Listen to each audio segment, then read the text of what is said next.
Encyclical Letter of the Holy Father Francis on Care for Our Common Home, Chapter 2, The Gospel of Creation, Section 5, A Universal Communion, translated by the Vatican, read by Frank Blissett.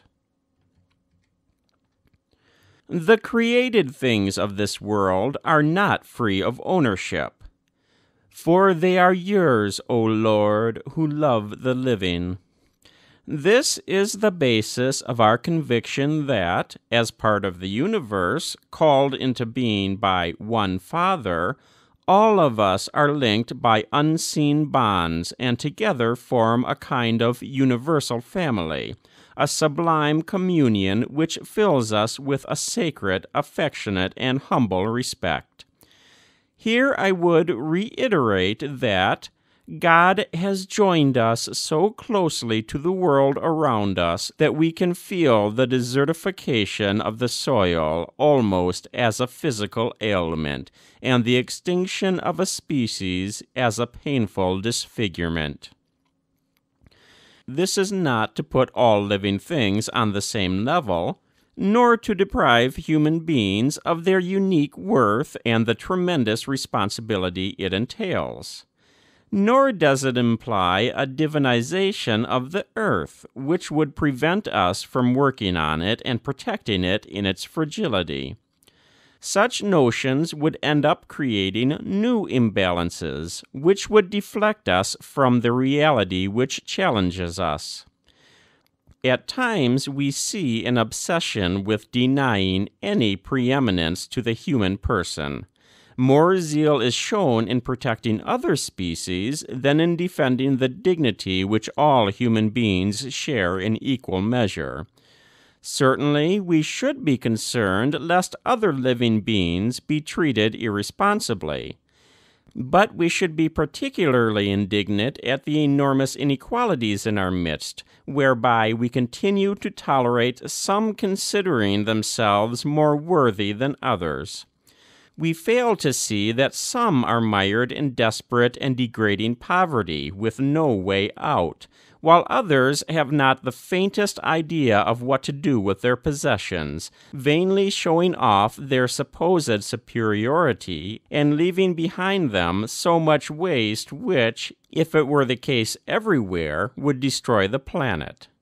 In practice, we continue to tolerate that some consider themselves more human than others, as if they had been born with greater rights. A sense of deep communion with the rest of nature cannot be real if our hearts lack tenderness, compassion, and concern for our fellow human beings.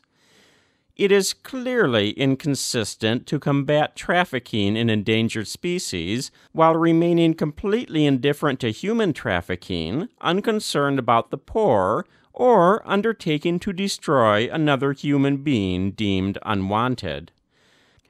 This compromises the very meaning of our struggle for the sake of the environment. It is no coincidence that, in the canticle in which St. Francis praises God for his creatures, he goes on to say, "Praised be you, my Lord, through those who give pardon for your love." Everything is connected. Concern for the environment thus needs to be joined to a sincere love for our fellow human beings and an unwavering commitment to resolving the problems of society. Moreover, when our hearts are authentically open to universal communion, this sense of fraternity excludes nothing and no one. It follows that our indifference or cruelty towards fellow creatures of this world sooner or later affects the treatment we mete out to other human beings. We have only one heart, and the same wretchedness which leads us to mistreat an animal will not be long in showing itself in our relationships with other people. Every act of cruelty towards any creature is contrary to human dignity. We can hardly consider ourselves to be fully loving if we disregard any aspect of reality.